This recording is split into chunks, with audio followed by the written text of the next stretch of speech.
அஸ்ஸலாமு அலைக்கும். Welcome to Sharmila recipes. இன்றைக்கி நம்ம பார்க்க போகிறது பர்த்டே கேக் தான் ரெடி பண்ணியிருக்கோம். நம்ம வீட்டில் உள்ள பொருளை வச்சு தான் பர்த்டே கேக் ரெடி பண்ணியிருக்கோம். இந்த கேக்கை நம்ம பிஸ்கட்டில் தான் ரெடி பண்ணியிருக்கோம். பாருங்கள், ப்ரூபான் பிஸ்கட், ஓரியோ பிஸ்கட் எல்லாமே சாக்லேட் பிஸ்கட்டாக எடுத்திருக்கோம்.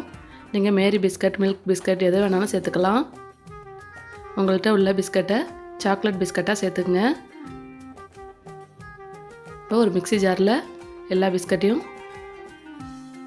உடச்சி போட்டுக்கலாம். அதை கொஞ்சம் கொரப்பாக அரைச்சிட்டு வந்துடலாம்.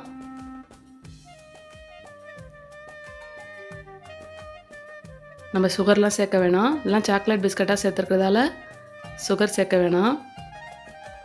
பாருங்கள், நல்லா கொரப்பாக அரைச்சிட்டு வந்துட்டேன்.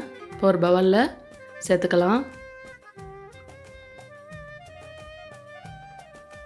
நம்ம சாக்லேட் பிஸ்கெல்லாம் சேர்த்ததால் எல்லாமே கட்டியாக இருக்குது.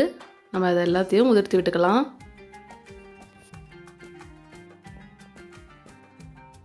இப்போ ஒரு ஸ்பூன் பேக்கிங் பவுடர் சேர்த்துருக்கேன். கேக்குக்கு பவுடரை பேக்கிங் பவுடர் சேர்த்துருக்கேன்.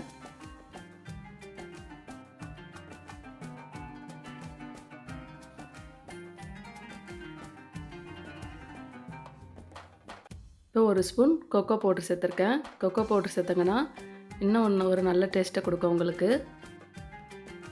கொக்கோ பவுடர் இல்லைன்னா ஸ்கிப் பண்ணிவிடுங்க. இப்போ கொஞ்சம் கொஞ்சமாக பால் சேர்த்து நல்லா கலந்து விட்டுக்கலாம்.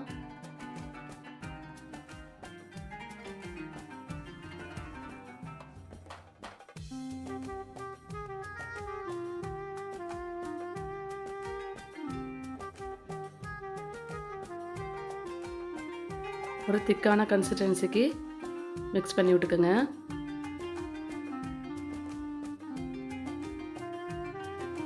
நம்ம கேக் ரெடி பண்ணும்போது ரொம்ப தண்ணியாக இருக்கக்கூடாது, கொஞ்சம் திக்காக இருக்கணும். அப்போ தான் நம்ம கேக்கு நல்லா சாஃப்டாக வரும்.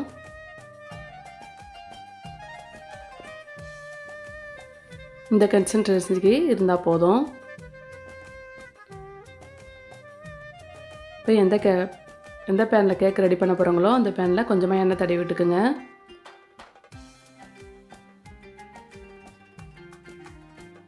உங்களுக்கு அப்போ தான் ஒட்டாமல் வரும்.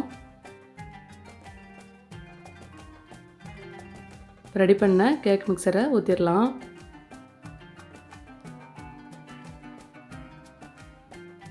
நம்ம இட்லி பாத்திரத்தை தான் வேக வைக்க போகிறோம்.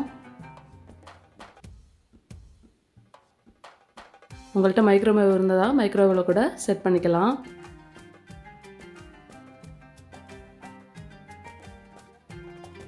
இப்போ நல்லா பபுள்ஸ்லாம் இல்லாமல் தட்டி விட்டுக்குங்க. இட்லி பாத்திரத்தில் வச்சுக்கலாம். கீழே ஒரு ஸ்டாண்டு போட்டு மேலே தூக்கி வச்சுக்கிங்க. இப்போ ஒரு மூடி போட்டு ஒரு 30 நிமிஷம் இருக்கட்டும். பாருங்கள், கேக்கு ரெடியாகி சூப்பராக ரெடியாகி வந்துருச்சு. ஓரத்தை எடுத்து விட்டுக்கலாம். இப்போ கவுத்து விட்டு பார்க்கலாம். ப்ளஸ் ஸ்பான்ச்சியாக சூப்பராக ரெடியாகி வந்துருக்கு பாருங்கள்.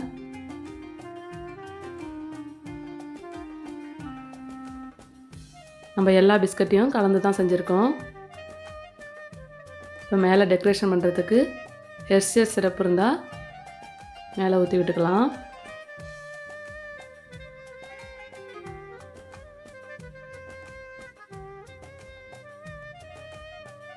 ஊற்றி விட்டு நல்லா தடவி விட்டுக்குங்க.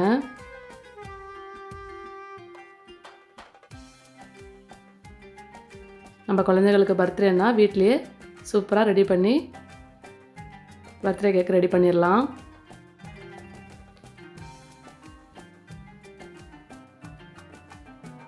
மேலே நீங்கள் எப்படி வேணாலும் டெக்கரேஷன் பண்ணிக்கலாம்.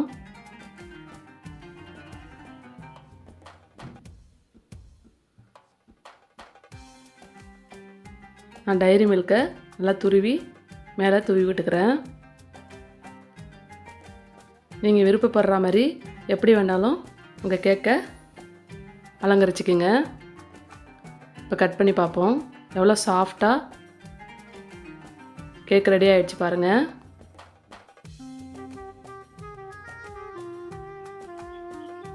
சூப்பராக ரெடியாகி வந்துருச்சு. இப்போ நம்ம கேக்கை டேஸ்ட் பண்ணி பார்க்கலாம். மேலே ஹெர்ஷேஸ் சிரப்பை கொஞ்சமாக ஊற்றி விட்டு டேஸ்ட் பண்ணி பார்ப்போம். பார்க்கும்போதே சூப்பராக இருக்குது, நல்ல டேஸ்ட்டாக இருக்குது. நம்ம இது பிஸ்கட்டில் தான் செஞ்சுருக்கோம், சூப்பராக வந்திருக்கு. இந்த பர்த்டே கேக்கை நீங்களும் உங்கள் வீட்டை ட்ரை பண்ணி பார்த்துட்டு கமெண்டில் சொல்லுங்கள்.